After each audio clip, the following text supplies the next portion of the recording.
Friends నమస్తే. ఈ రాష్ట్రంలో అంటే తెలంగాణ రాష్ట్రంలో సాక్షాత్తు రేవంత్ రెడ్డి గారు ఇచ్చిన హామీలే నెరవేరట్లేదు అని నేనంటలేదు, ప్రజలు అంటున్నారు. ఈ కాంగ్రెస్ ప్రభుత్వం ఇచ్చిన 6 గ్యారంటీల్లో కొన్ని మాత్రమే నెరవేర్చినట్టు, కొన్ని అసలు నెరవేర్చినట్టు రకరకాలుగా ప్రచారాల్లో ఉంది. అయితే రేవంత్ రెడ్డి గారిని నేను సూటిగా ప్రశ్నిస్తున్నా. రేవంత్ రెడ్డి గారు, ఇన్ని హామీలు మీరు ఇచ్చినప్పుడు ఈ హామీలు నెరవేర్చలేమని ఇప్పుడు చెప్తున్నారు. నెరవేర్చలేమని మీరు ప్రతిపక్షంగా ఉన్నప్పుడు మీకు తెలియదా? ఒకవేళ మీరు అసెంబ్లీలో లేకపోవచ్చు, జానారెడ్డి గారు ప్రతిపక్ష నాయకుడిగా ఉన్నారు, బట్టి విక్రమార్క గారు ప్రతిపక్ష నాయకుడిగా ఉన్నారు. వాళ్ళకు తెలియదా? తెలంగాణ రాష్ట్రంలో ప్రతి సంవత్సరం రెవెన్యూ బడ్జెట్ చదివినప్పుడు ఆ పత్రాలు మీకు వస్తాయి. రాష్ట్రం యొక్క ఆదాయం ఎంత, రాష్ట్రం నష్టాల్లో ఉందా, రాష్ట్రం అప్పుల్లో ఉందా, ఇవన్నీ మీకు కనీస జ్ఞానం లేదా? ఎందుకుండదు ఈ జ్ఞానం మీకు? ఇవన్నీ చదువుకోలేదా? అంటే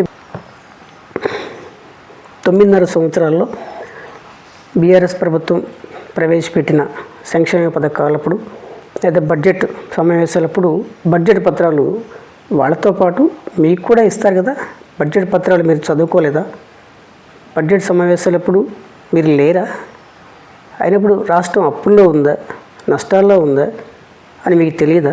ఇన్ని హామీలు ఇచ్చాము, ఇన్ని హామీలకి డబ్బులు ఎక్కడి నుంచి వస్తాయి అని కనీస అవగాహన లేకుండా రాష్ట్ర ప్రజలకి ముబ్బడిగా హామీలు ఇచ్చేసి ఇవాళ హామీలు మేము నెరవేర్చమని చెప్పేసి మీరు చెప్తా ఉంటే ప్రజలు నవ్వుతూ ఉన్నారు. హైదరాబాద్లో వచ్చే జిఎస్టీ ఈ రాష్ట్రాన్ని 75% పైగా ఆదుకుంటుంది అని ఒక ప్రచారం ఉంది. కానీ మీరు చేసిన ఈ హైడ్రా వల్ల 75% కాదు కదా, కనీసం 0%కి తగ్గిపోయింది. ఎందుకని? మీరు కనీసం రాష్ట్ర ముఖ్యమంత్రిగా పదవీ బాధ్యతలు తీసుకున్న మరుక్షణమే ఒక చిన్న ప్రకటన చేయాల్సింది. నేటి నుంచి ఎవరు ఏ రకమైనటువంటి జీవోలు ఇష్యూ చేయవద్దు, మూసీ నది ప్రక్షాళన జరుగుతూ ఉంది కాబట్టి బఫర్ జోన్లో కానీ ఎఫ్టీఎల్లో కానీ ఎవరి ఉన్నా అవి కూల్చేయబడతాయి కాబట్టి పర్మిషన్లు తీసుకోవద్దు, ఇవ్వవద్దు అని ఒక ప్రకటన చేసి ఉంటే కొంత బాధితులు ఎవరైతే ఉన్నారో ముందుకు వెళ్లకుండా ఉండేవాళ్ళు. మీరు ప్రకటన చేయకుండా తెల్లవారుపాటికల్లా మొత్తం కూలగొట్టాలని ప్రయత్నం చేసి కూలగొట్టారు. ఇవాళ ఒకళ్ళు కొనుక్కోవాలన్నా, ఒకళ్ళు అమ్మాలన్నా రేపు ఈ స్థలం లేదా ఈ ఇల్లు ఉంటుందా, ఊడిపోద్దా? ప్రభుత్వ నిర్ణయానికి ఏమన్నా ఇది అడ్డంకుగా ఉంటే మనం నష్టపోతామని ప్రజలు కొనుగోలు చేసే పరిస్థితి లేరు, అమ్మే పరిస్థితి అంతకంటే లేదు. ఎక్కడి నుంచి వస్తుందండి పెట్టుబడి అంటే ఎక్కడో తేవాల్సిన అవసరం లేదండి.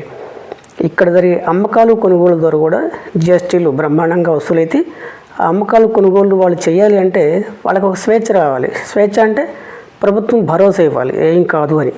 కానీ భరోసా ఇచ్చే పరిస్థితి ఉందా రాష్ట్రం? లేదు.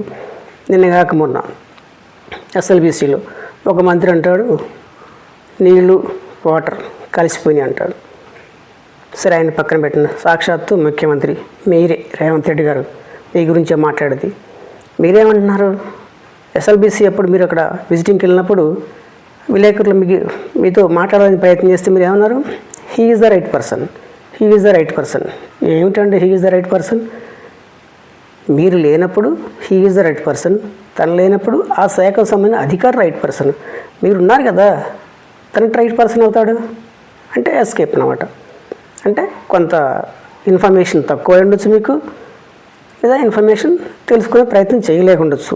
ఇన్ఫర్మేషన్ తెలుసుకొని టైం తీసుకొని మాట్లాడండి, కంగారు ఏం లేదు.